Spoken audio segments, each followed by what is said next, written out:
Good afternoon, everyone.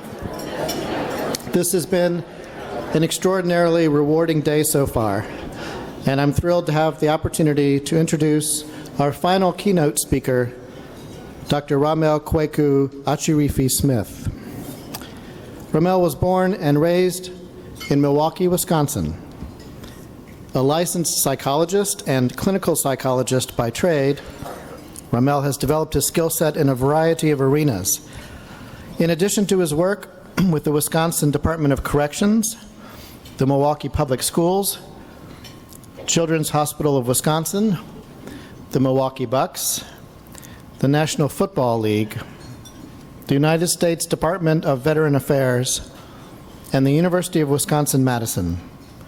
Ramel appears regularly as a commentator and psychological consultant for local and nationally syndicated print, radio, and television outlets.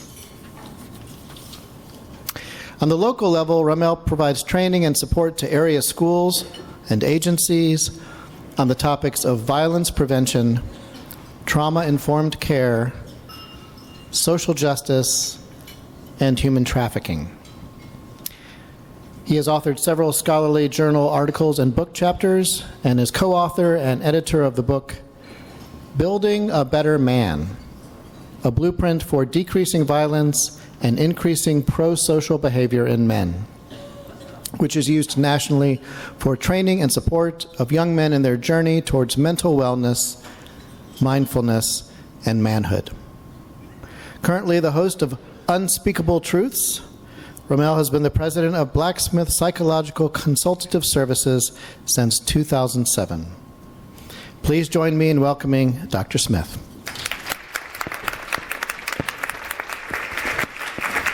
Appreciate it. As is in the custom of my people, it is mandatory that I ask permission from an elder to speak before I speak. So I ask an elder in the room if I have permission to speak. Thank you. I'm gonna give my age a little bit right here. How many people have seen The Matrix? Raise your hand. Okay, so I'm gonna give you a choice because I have several speeches. Do you want the red pill or the blue pill? If you want the red pill, raise your hand. The red pill is the truth that hurts, that might make you even want to leave. The blue pill is the status quo that'll make you smile and leave, but then nothing changed. Okay, that's good. Because I was giving you the red pill anyway. I just wanted to see where my people was at. Before I give any presentation, I always like to say who I'm dedicating this presentation to. And I'm dedicating this specific presentation to my Uncle Charles Freeman. My Uncle Charles just recently passed away. And he was a great figure in my life. The psychologist Carl Jung talked about these archetypes that every person has inside of them. He said, inside of everyone, there's this level of nobility. So it's a king, it's a queen in everybody. It's a warrior inside of everyone. It's a magician, and there's a lover.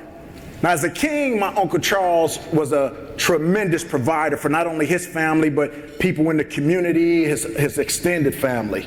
He was a warrior because he would protect his family to no end. He was a magician, and by magician, this is sort of a person who's maybe like a shaman or as a preacher or somebody who guides the way. Think about like Daniel's son and Mr. Miyagi, that person who kind of leads you to the point. But then that person is also a lover. And this is the person, when we talk about the greatest weapon in the world, there's no greater weapon in the world than love. And that's when you have somebody who cares for you and loves you unconditionally, that no matter what anybody else says, what they say has built you up and given you an armor that you almost feel indestructible. And that's what my Uncle Charles gave me. So I want to make sure I dedicate this to him. And that's one of the reasons why I wear this white robe. In Ghanaian tradition and culture, they used to think that having twins was a curse. But then later on, they figured that it was a tremendous blessing. I was blessed to have twins. And one of the things what we learned about in having twins was that because they are such a blessing, they never wear black. So when they wear white, that's really just their sign of no matter where they go, is just a sign of giving what you do. One of our greatest intellectual speakers today by the name of Cornel West, he said, you should have the kingdom of heaven inside of you. And every time you leave, you should leave a little bit with you. So I'm going to get rough today, but I want you to know I love you. This is said in love. This is done in love. As we think about those archetypes that we talked about, it made me think about not only the psychologists, but the great philosophers of the day. And as I told you, I listened to Cornel West a lot. And one of the things he said in one of his speeches that always made me think, he said, I could sit down and play John Coltrane, A Love Supreme, and that would be it for everybody. And I never really understood that.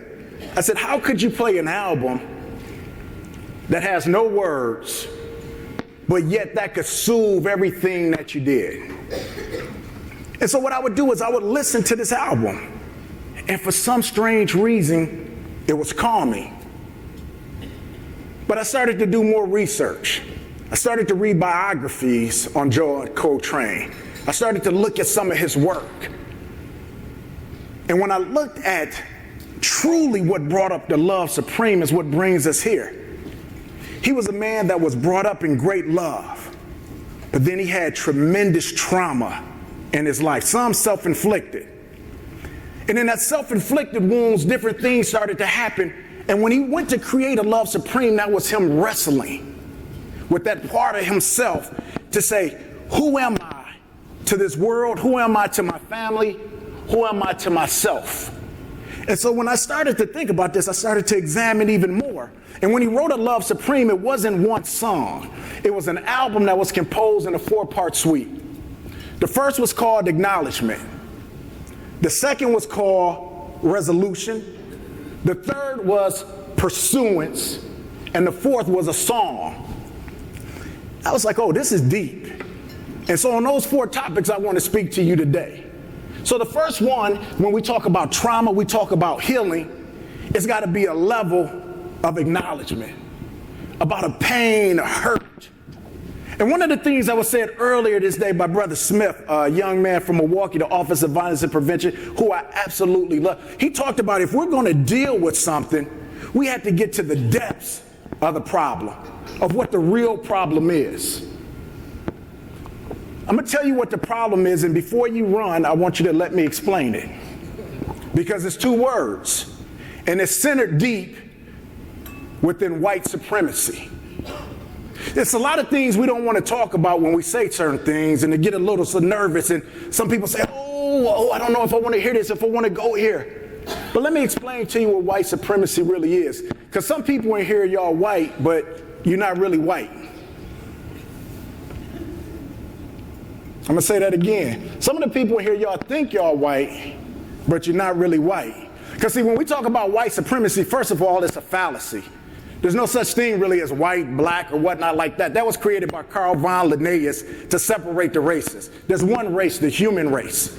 Now, there are biological climatology differences that create certain facial phenotypical differences, true, but he used those to try to create a division. And so when I say people that think they're white, they're not white, you're whitish. And I'm going to tell you why that's kind of okay. When I was in high school, I was a pretty good wrestler.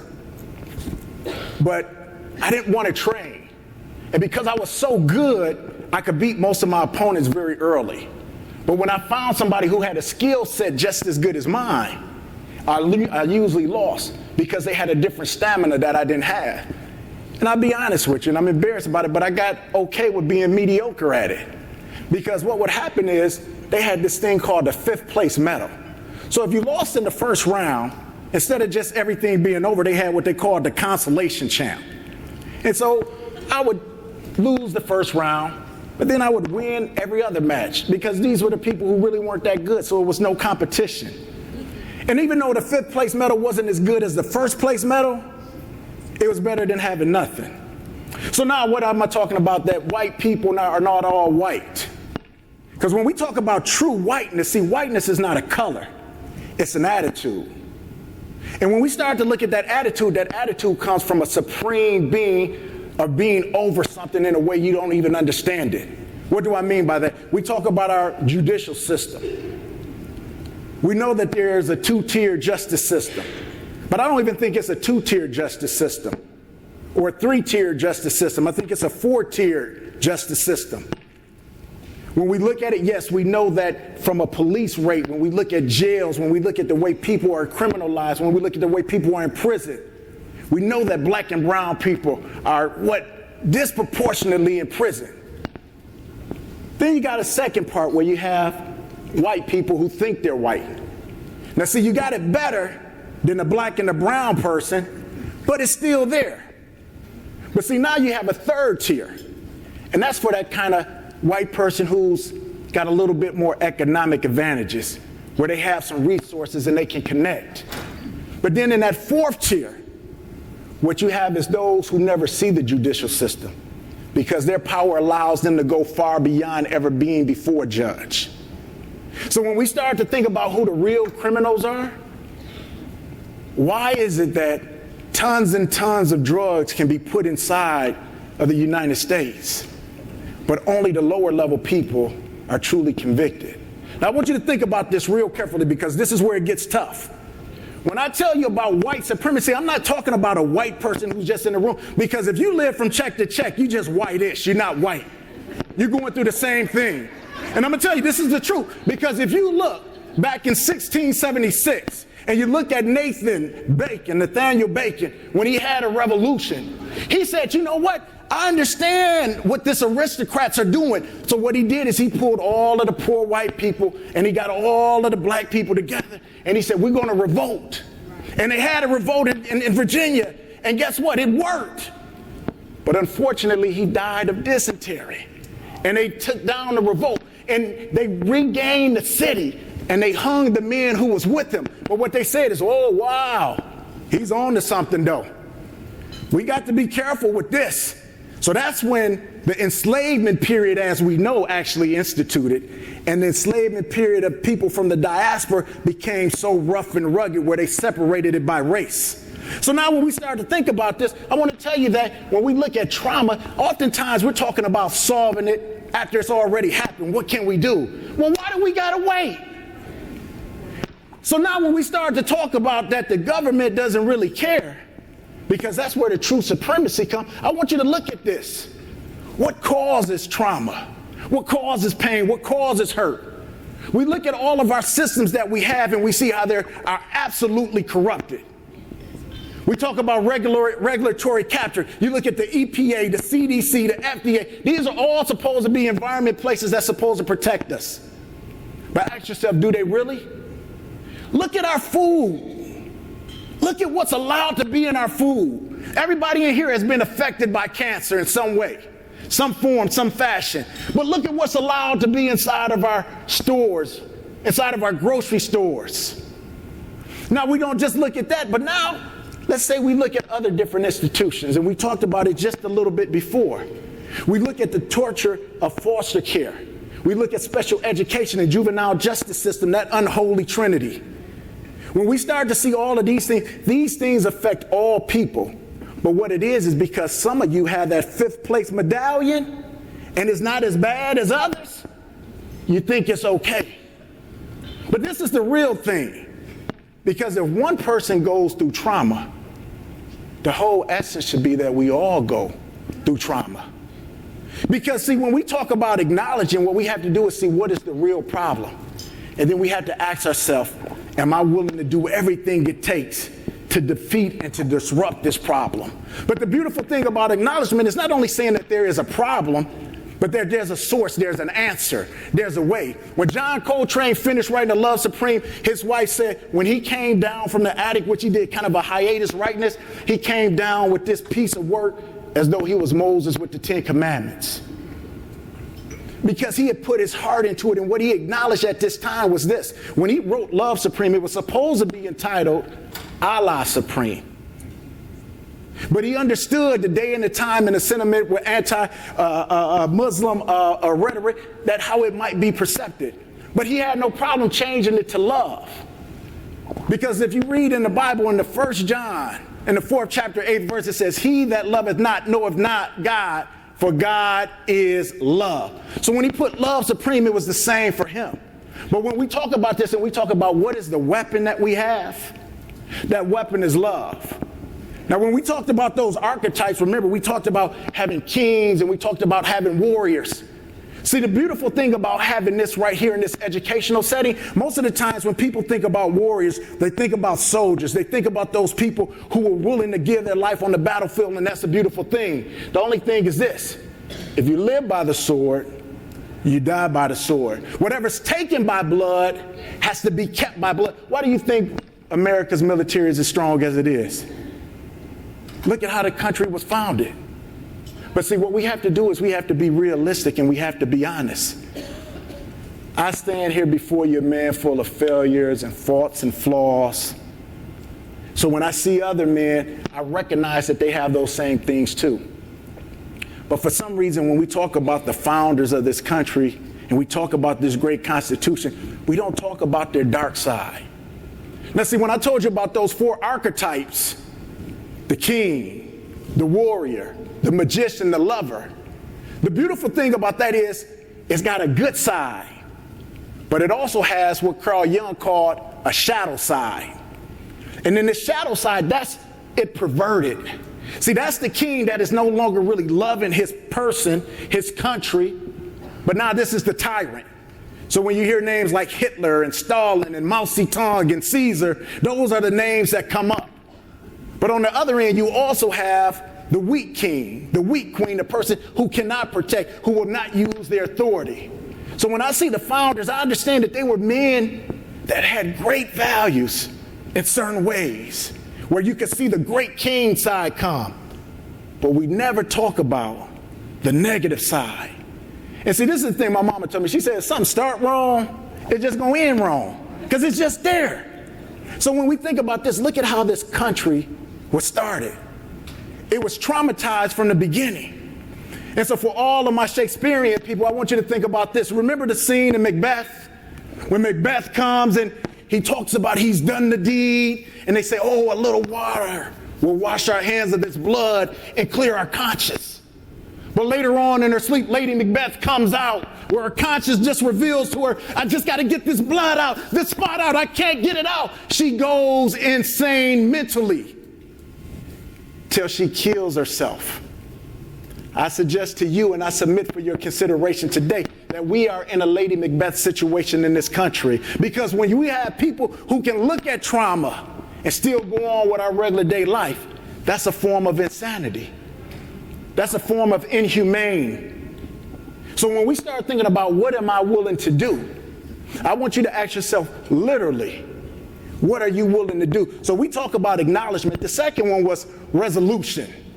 And if you listen to John Coltrane and resolution, this is like when I'm resolved to do something. I make up in my mind, I'm firm, I'm loyal. I can't be moved from what I'm about to do.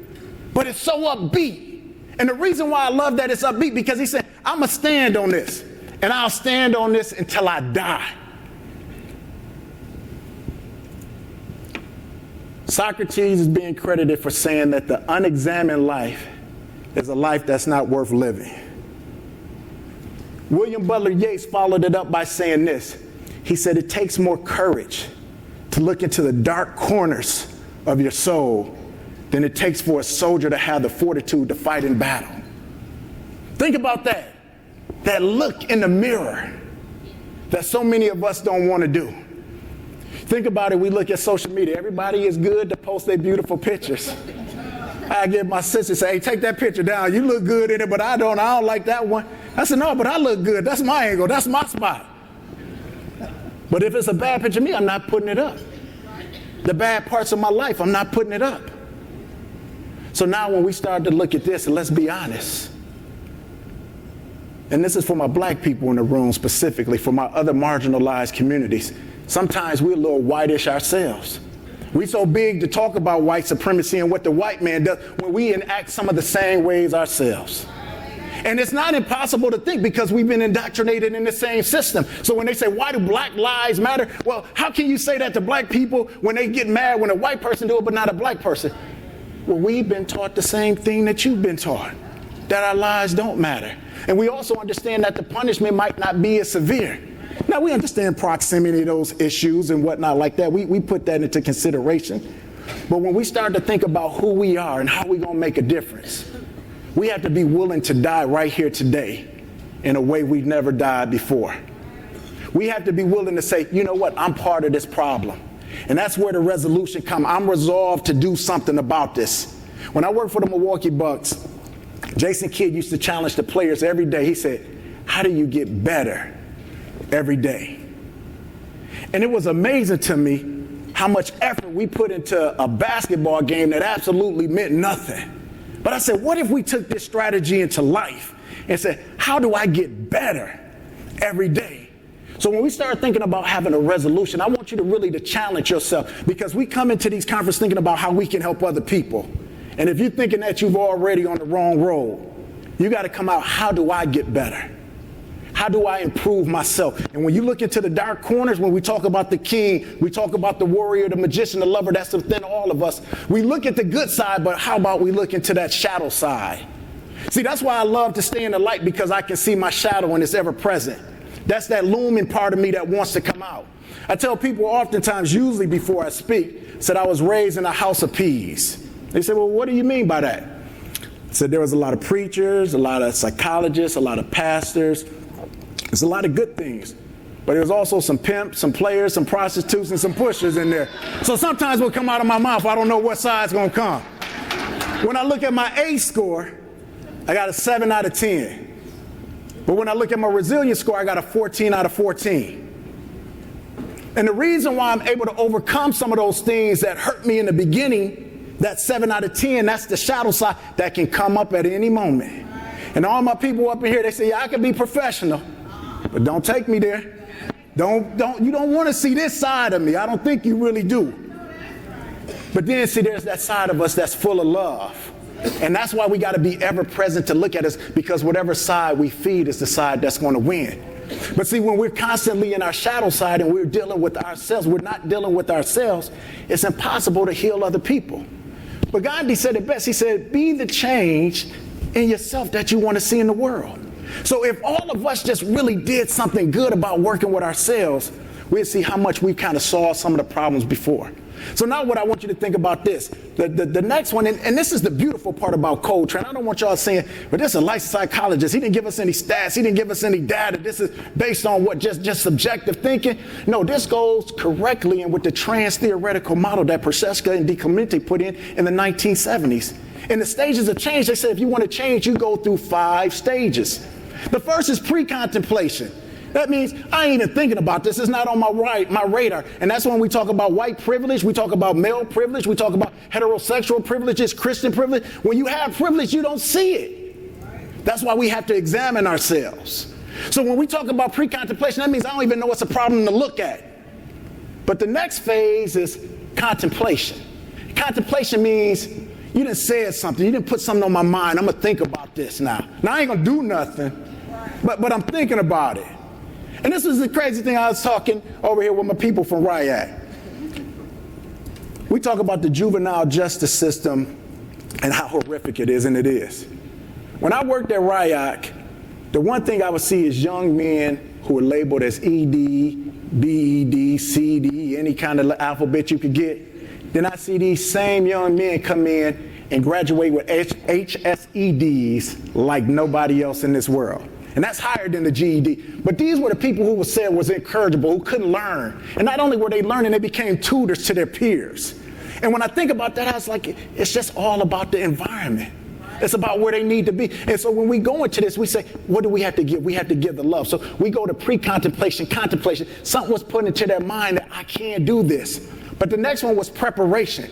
So now once your mindset has changed and you're thinking about it, now you're actively doing something. You're at conferences, you're reading, you're talking to people, you're traveling, you're doing whatever you can to increase your knowledge.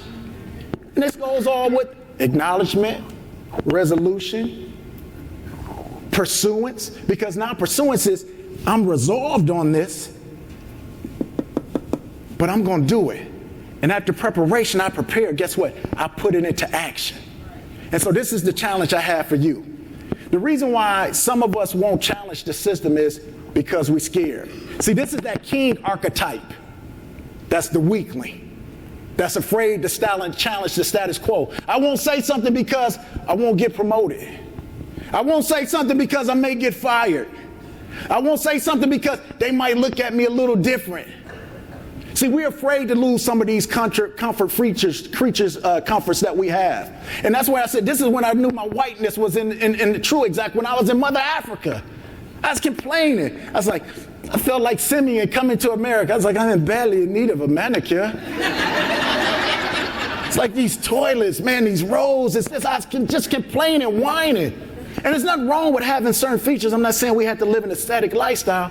But what I'm saying is I couldn't learn to appreciate certain things. And because we're afraid to lose some of those comforts, we kind of bag up. I say something, but I ain't going to say too much. Or I say it to my group where it's safe and I'm preaching to the choir. If you're afraid to lose those things, well, we used to say it like this back where I grew up, a scared man can't win. So if you're scared, how can you win? And when we look at anybody who we greatly admire throughout the annals of history, why is it that we admire them? Why is it that we admire Mother Teresa, a Joan of Arc, a Gandhi, a Malcolm X, a Martin Luther King? Because these people were literally willing to give their lives the ultimate price. So we ask ourselves, what am I willing to give? Because if you're not willing to die, you're not willing to be in this fight. You're not worthy. Martin Luther King said, if you haven't found something to die for, you're not fit to live. But see, we know what the problem is. And the thing is now, you should have a passion behind it. And that passion gives you your purpose. Now you say, what am I going to do? So this is what I say. If you're inside the system and you're a little nervous to do something, I understand. We got to be realistic too. But ask yourself, how can I push it just a little bit more?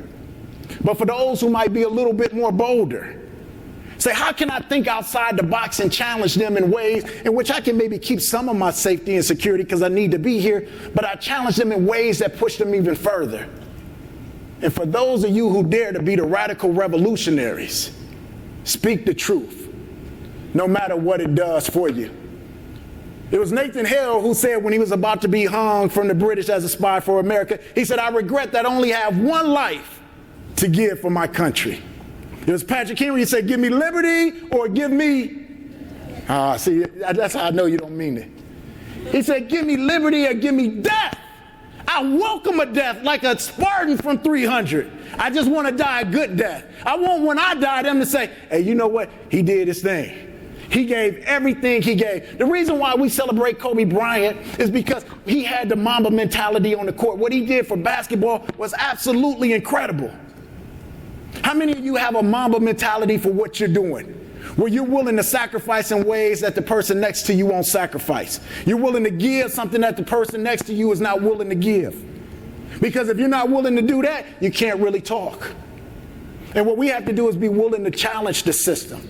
I'm not afraid to talk to the politicians and tell them that I know that this is a piece of junk. Who spends $10 million for a job where you could get $174,000 for? If you want to be in the House of Representatives, you get $174,000. But to run that campaign effectively takes millions and millions of dollars. So why would you do that? Because it's some other gains that you get. But you got to ask yourself, is that what everybody else get, all of your constituents? So when we start to think about this, now we go back to the pursuance. What are you willing to give? But this is the beautiful side of it. When Tim did his speech yesterday, he said, I'm going to start off with a party atmosphere. We're going to give us some applause for some of the things that we've done. And when he talked about some of the things that they were doing at St. A, some of the other things in the city, that was pretty good. And we could clap. How many people have heard the starfish theory? Get the starfish and throw it. I hate that story. No, think about it honestly. Whoever picked that starfish up was very egocentric. How did he know that other starfish wanted to leave in the first place? Maybe he wanted to die with his brothers and sisters right there if they all couldn't go. And now he's in the ocean by himself. And he's surviving, but he's by himself. Or he's got to start to work with other people who he don't really feel comfortable with, and he has to make accommodations that's not necessarily natural. See, the egotistic thing is, if we could save one, if we could do this. No. We had to have a radical form of revolutionary love that changed the art of all that we do. There's an African proverb that talks about this man, and he goes to a group of children. And he said, at the bottom of the pile is a pile of cookies. Whoever gets there first can have them all. To its amazement, the kids lock arms and walk down there simultaneously, gather around the cookies and separate them and eat them as a group. And he said, why would you do that? And they said, well, if I'm eating and my brother's not eating, how can I enjoy this food? When you look at the spirit of Ubuntu, very much popularized by Bishop Desmond Tutu in South Africa, the spirit of Ubuntu is, I am because we are. I am because we are. My humanity exists through us. It's just not an African thing. If you go into the Scandinavian cultures, they have something called the law of Jante. And it's very similar to that. And it says the same thing, but it gets a little negative. It says, who do you think you are compared to us? That means if you do something that's great, but we don't all achieve in it, how's that good? How are you bragging on that? You part of us, and if we're not in it, we're not in it together. How can you be a part of that? So now what I want us to look at this is to look at our lives and to say, what are we doing truly to push the envelope?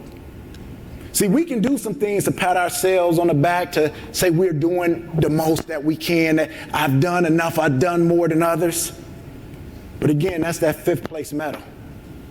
But I don't want to get a 5th place medal. I don't even want a gold medal for myself. I want a team medal. And when we look at this world that we live in, we let's just conceptualize it to the United States of America.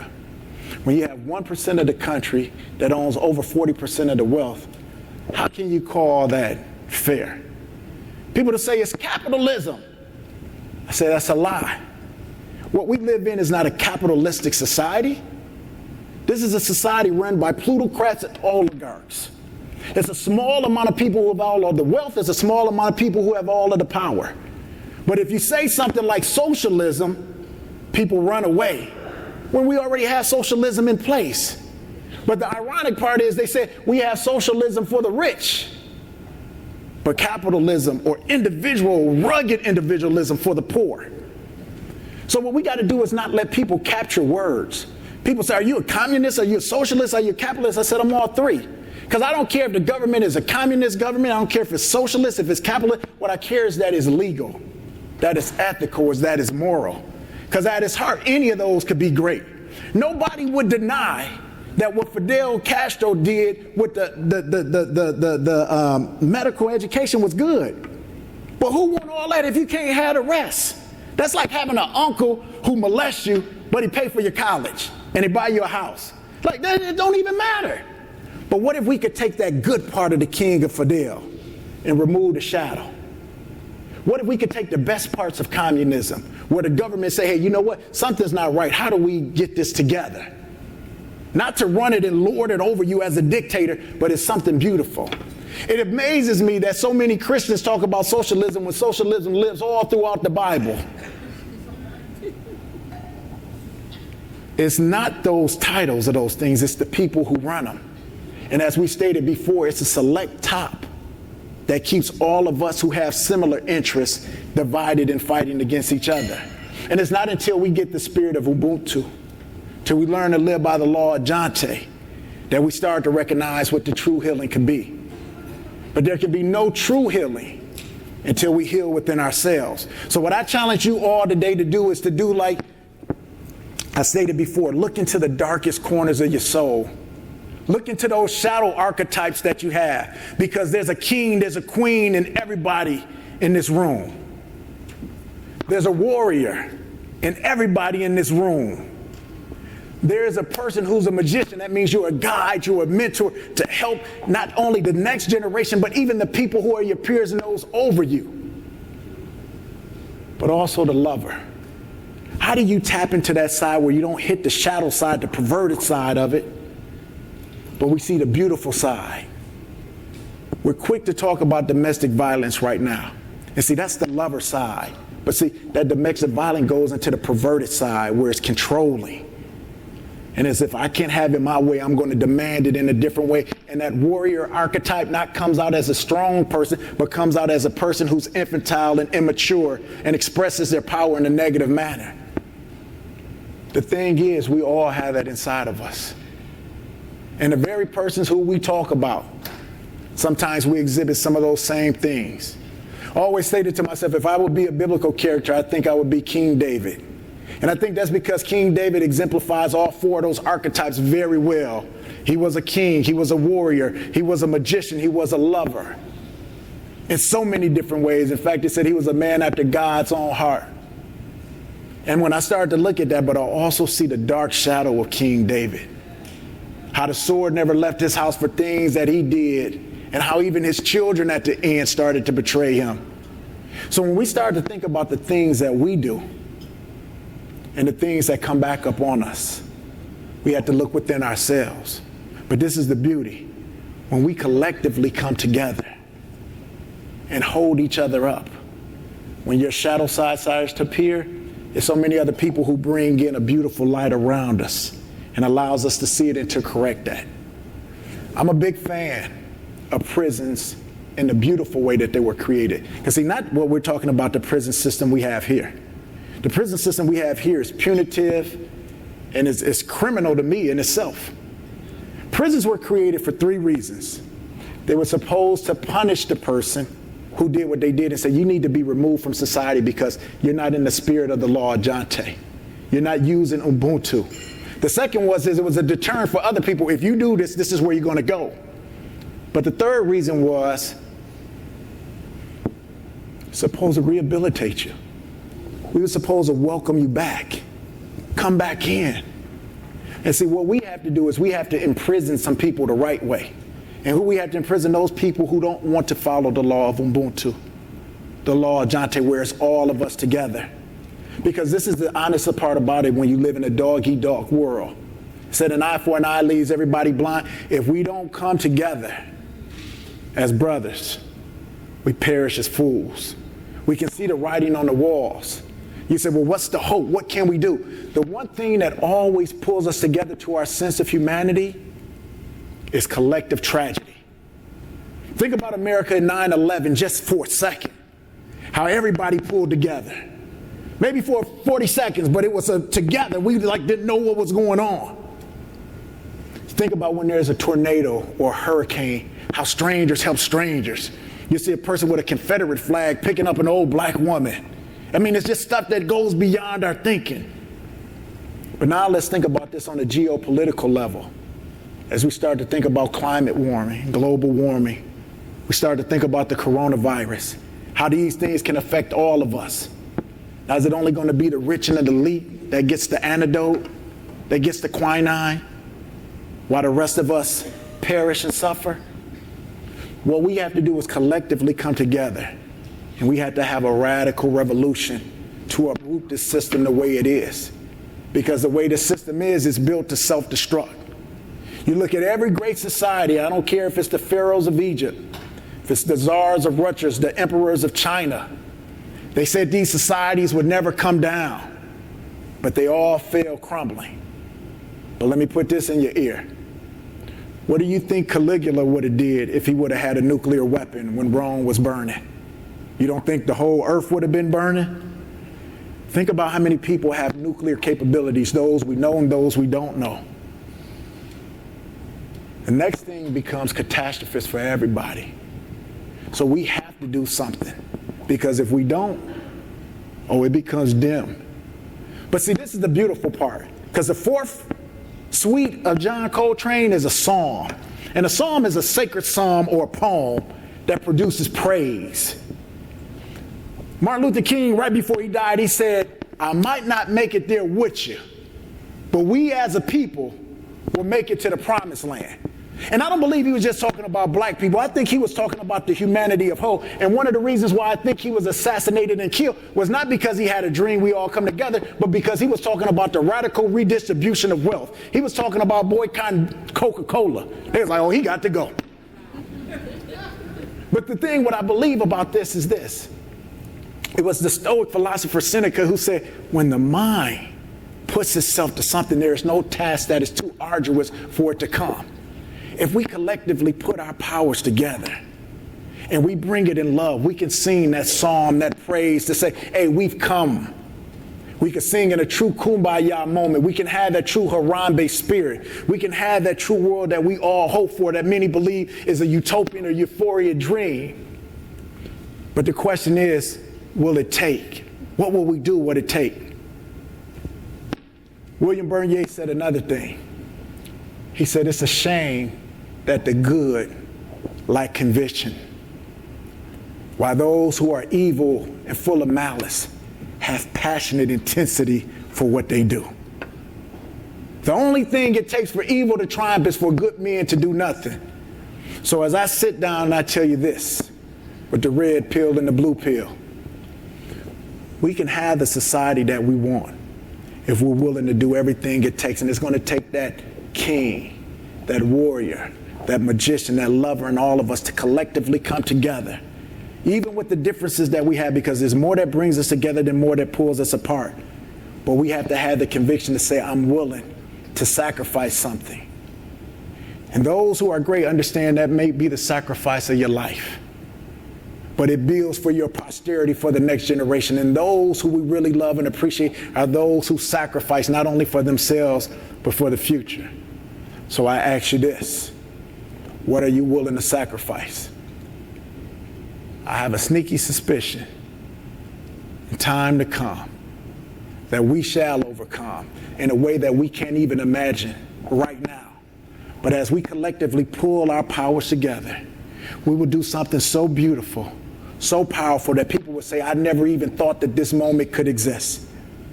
And the reason why it's going to happen is because of you.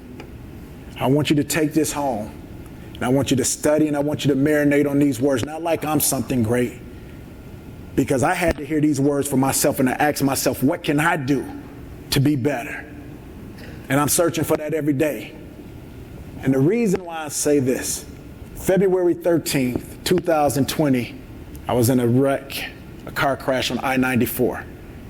I'm spinning miraculously on the freeway. I'm seeing trucks and cars pass me, literally, just barely getting hit like a movie scene. I'm sitting in a ditch. My heart is beating as fast as it can beat. Had the wherewithal to call 911. I said, I've just spent out. I said, I need help. I need police assistance. I'm fine, but my car is in the ditch. I can't get out. I said, I'm out of traffic safely, but I'm not in a good position. Well, while I'm talking to her, car loses control, and it bangs into me going full speed in a side way out of control. I lose conscious. I just hear the 911 operator saying, help is on the way, help is on the way. All my mind could do was, when I was in the hospital, was I thought of Paul. He was in this car, he was in this shipwreck, and he was saved. And then he went to heat himself up by the fire, and a snake bit him. The people said, man, the ship was supposed to kill you, but destiny wouldn't allow you to live, so the snake bit you. But then when he didn't die, they said, oh, it's something about you. I don't liken myself to Paul. I don't think I'm something special, but it lets me know I got something to do on this world that's not done. And I promise you, and I commit to you, that I'm literally willing to give my life for this cause. And I want you to see what you're willing to do, because if you're willing to give that, what special we can do. You'll go home and listen to that John Coltrane, Love Supreme, and let that marinate on you. I love you. God bless you. Amen.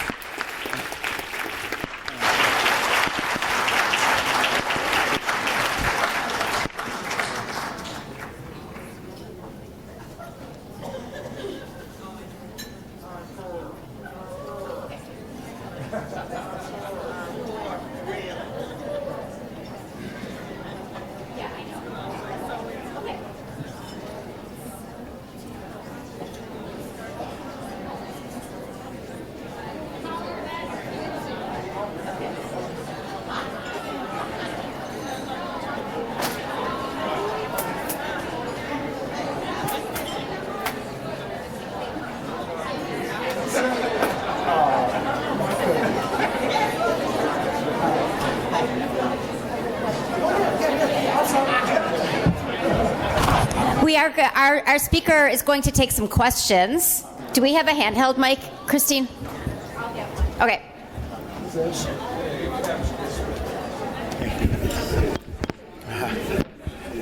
No, you better give me a hug. All right.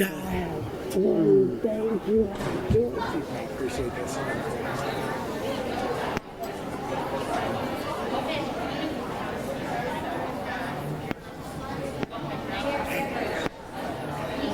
Okay. All right, appreciate you.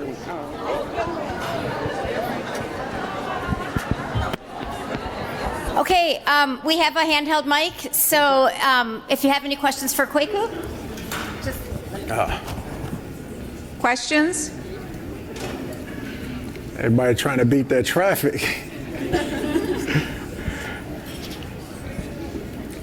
We have a question here.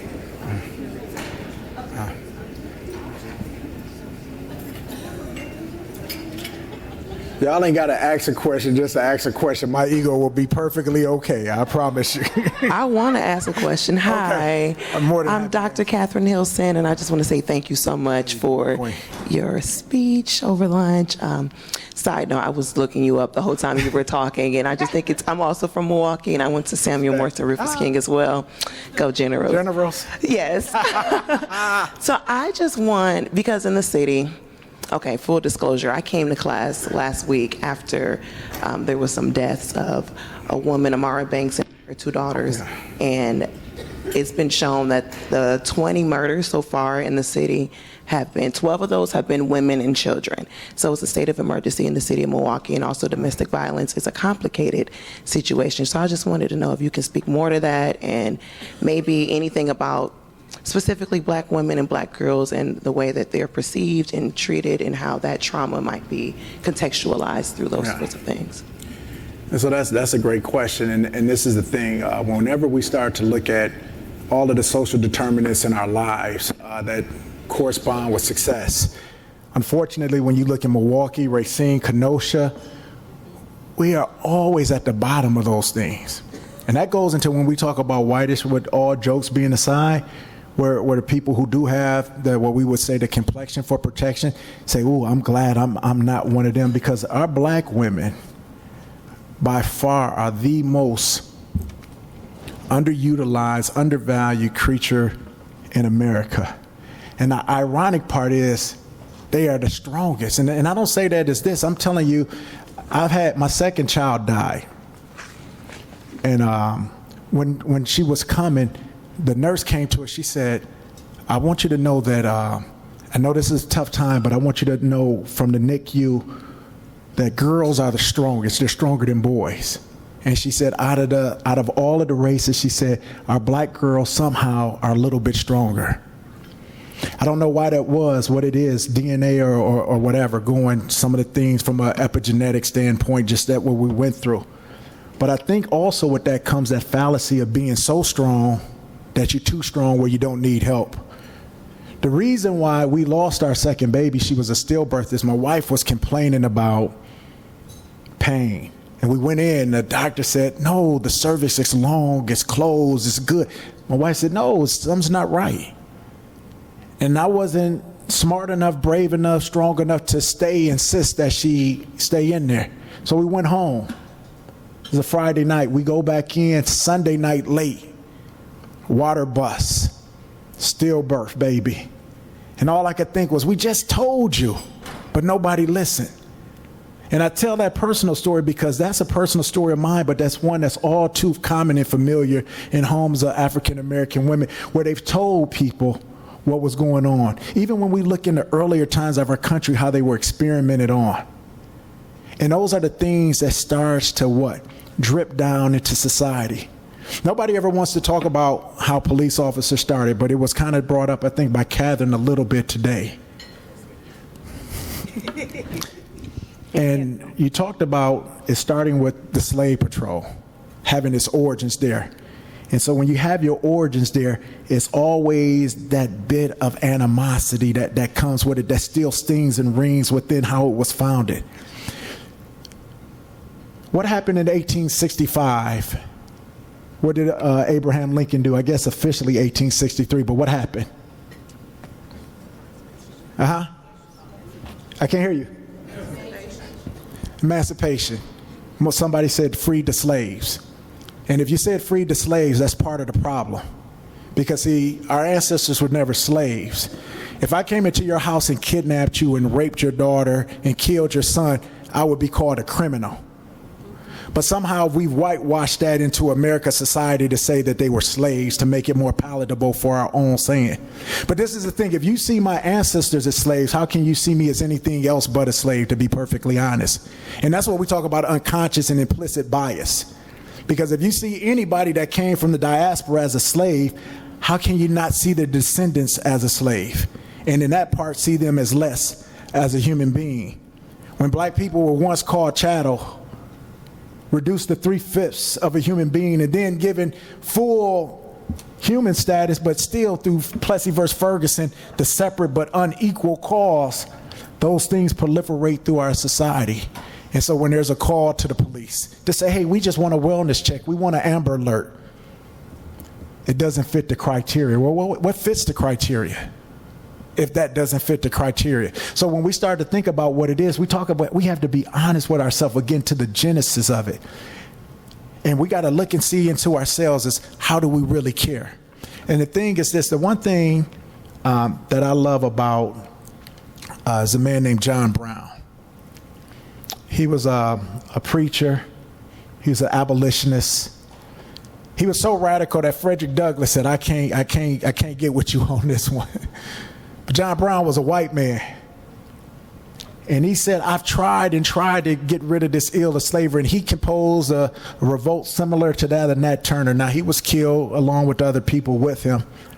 But what it was is he took on that same spirit that Father Grappi did in Milwaukee, that those freedom riders did in the South, those beautiful, for lack of a better word, white souls that say, hey, I'm going to bring myself to this injustice and lend some of my protection to it.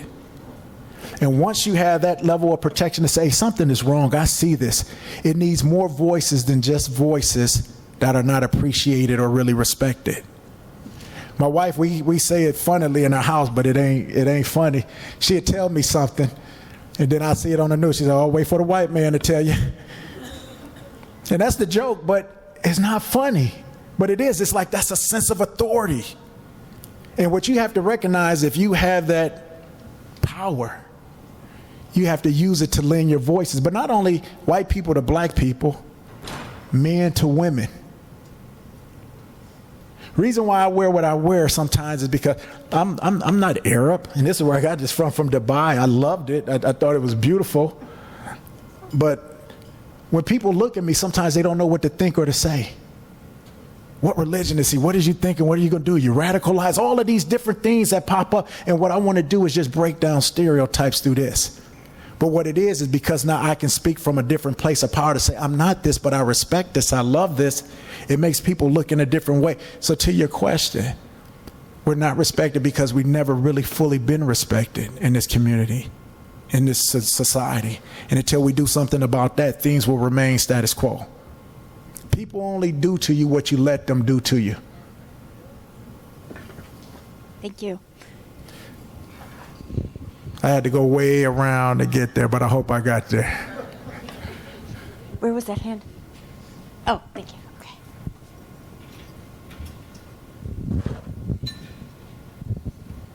So you touched base before on coming together as a people, as a human race.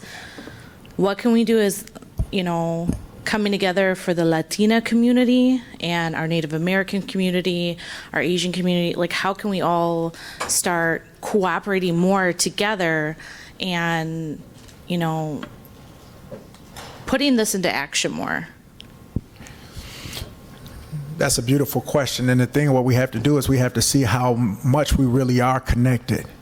When I look at my Latinx brothers and sisters and I see the disconnection sometimes between black and brown, it's absolutely amazing to me, because when you look at the diaspora, I think it's 46% of the people went to Brazil.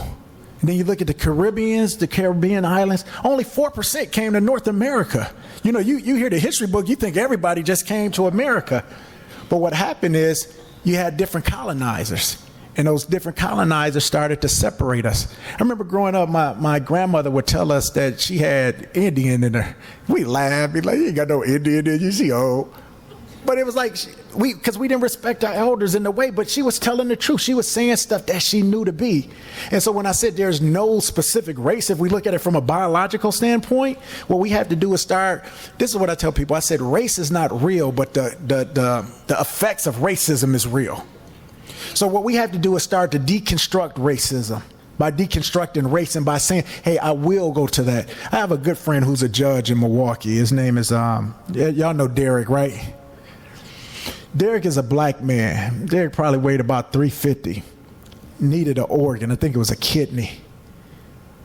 A fellow judge, a little white woman, gave him the kidney.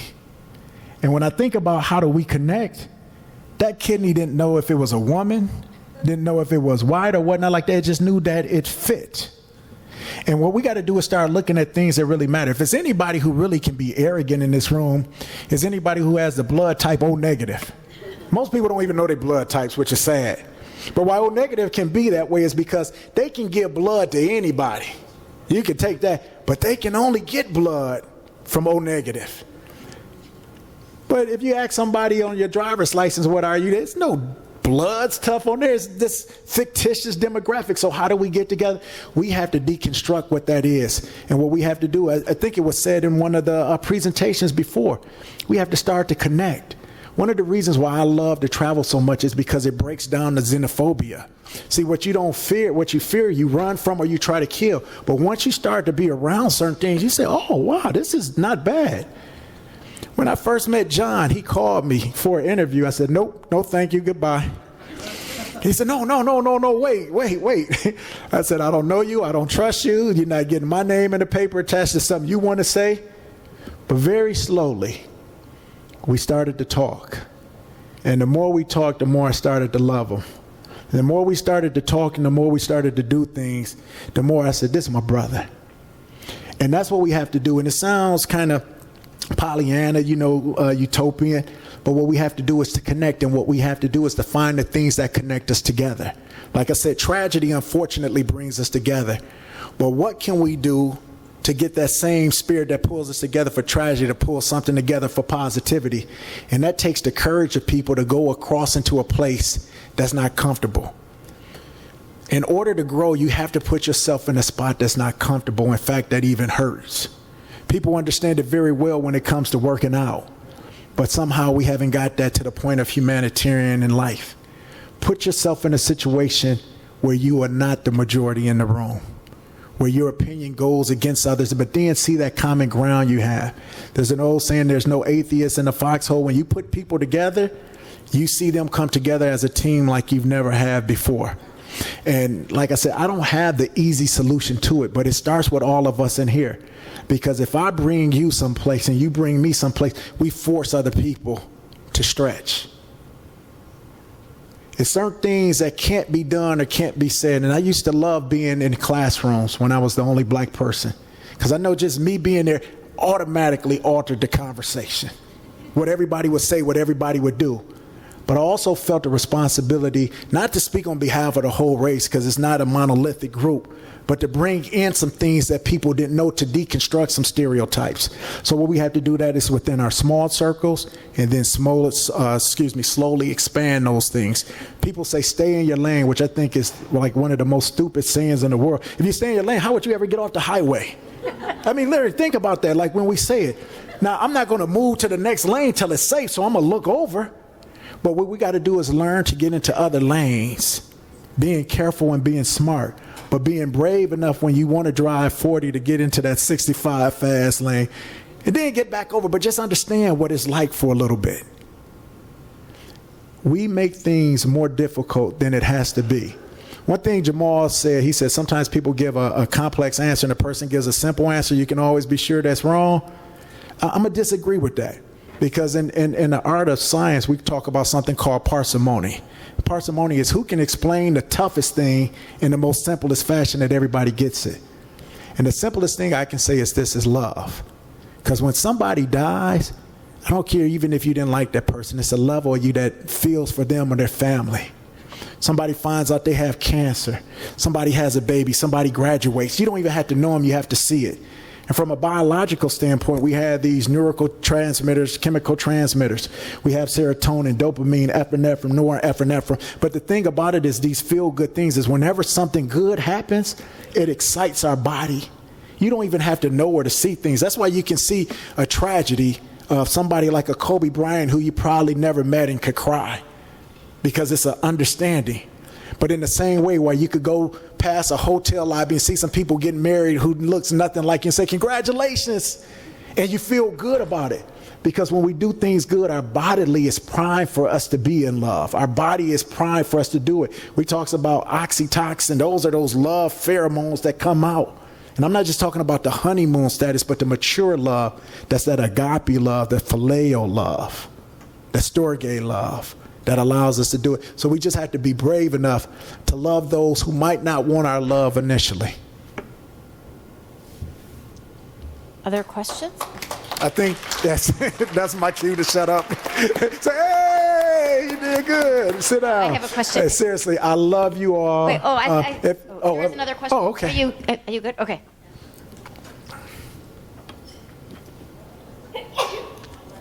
Bless you. Didn't that feel good? Everybody loving on you. Clap one time. Not to sneeze, huh? Don't be embarrassed.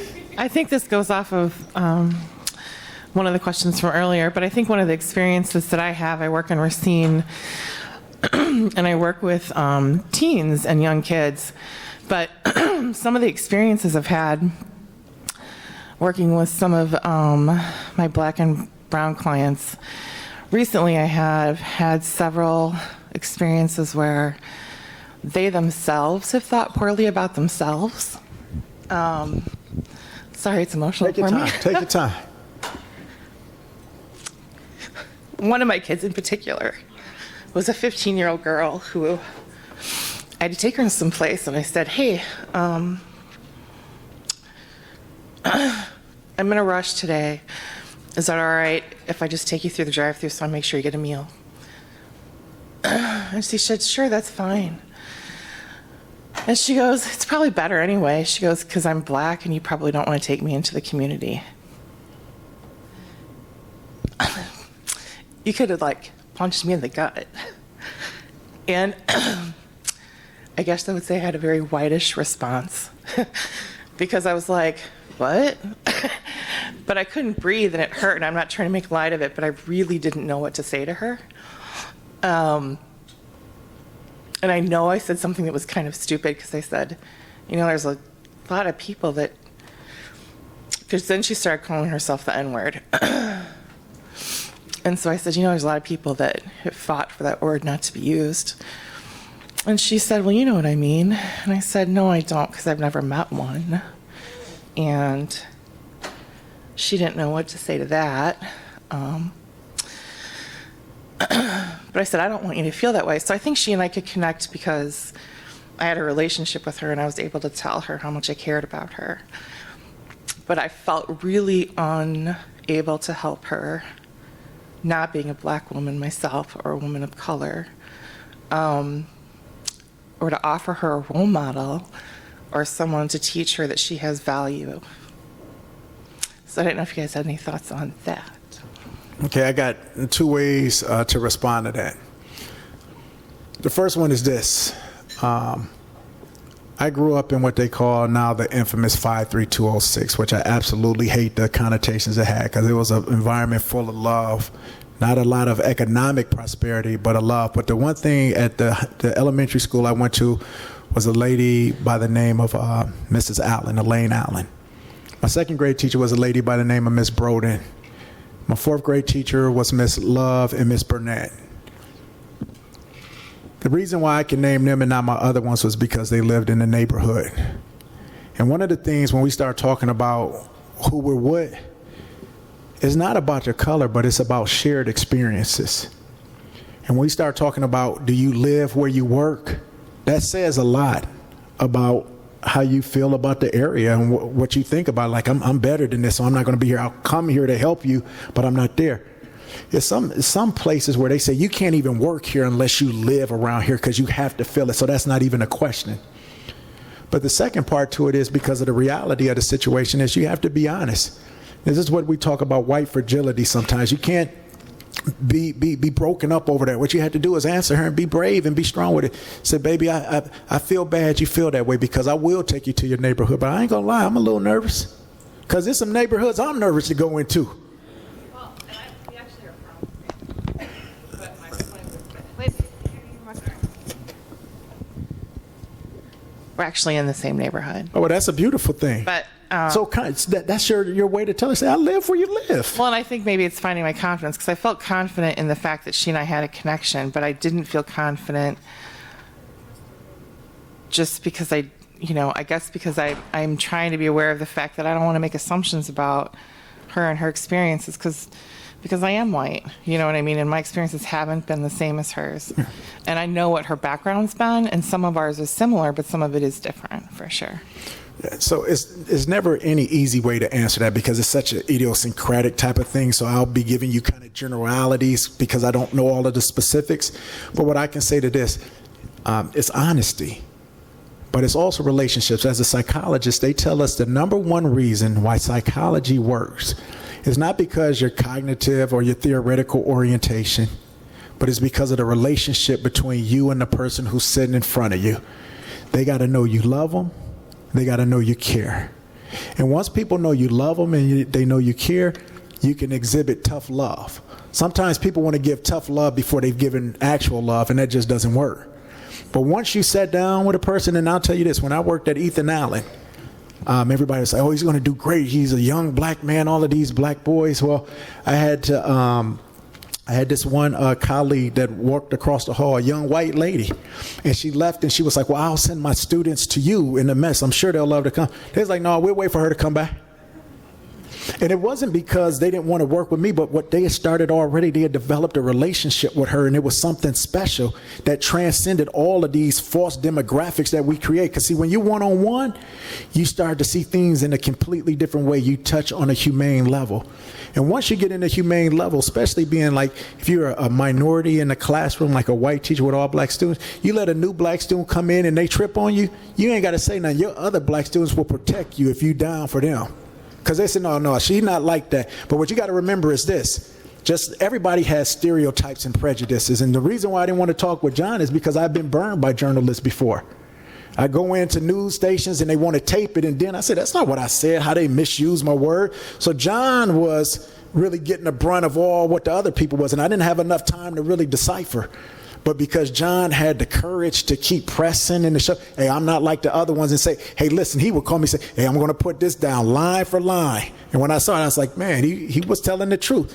And that took us to another level. And so it was a relationship that not grew overnight, but it grew over time. And so now if he calls me for something, or if we just talk, he say, hey, can I use something we were talking? I say, yeah, it's always on the record. Because I don't care what I say if it's repeated, because I know, one, his journalistic integrity, but two, also I understand that he wouldn't do anything to put me out there. But now if he does that, then the trust I have will be taken away. Remember that, John. But honestly, and that same way for me, but honestly, if you do something, then you got to rebuild that trust. But if you built that trust and that love and that care, you get to go places that other people can. And you see it in your school buildings, you see it in your classrooms. You say, why do you act like that in there but don't act like this in here? Why they give them that and don't give me that respect? That's because that person is giving them something different. And for all of the students who are in here, you are the biggest warriors that we have, because warriors don't just fight with a sword. They fight intellectually. Our greatest politicians, our greatest scientists, our greatest educators, those are the warriors that literally changed the world in the revolution in a bloodless fashion, because they can bring peace and equity. And being young, sometimes there's a level of invincibility and an ability just to be unafraid. Use that and tap into that. We grow into a lot of our prejudices and stereotypes. At this age, you still have a chance to break the norm. Be something different. Be better than us. Learn from the things we do good, but the things that we do bad, discard. That's what I tell my children. So I think I'm a good guy. I like looking in the mirror, but there's a lot of things I still need to fix. And I tell my sons especially, I say, if I do something wrong, I say, be better than me in this. But the things I do good, let me show you what I'm doing and do that. So for my students especially, listen to all of us older people and listen to the mistakes we've made. Try not to make those same mistakes.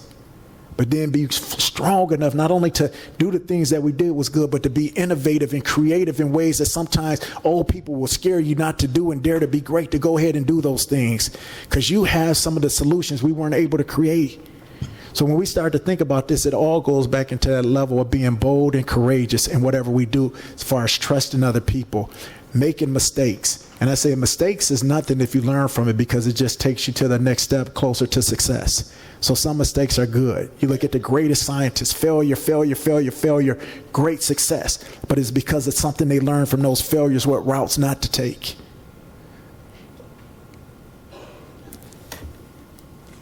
Thank you so much. Okay.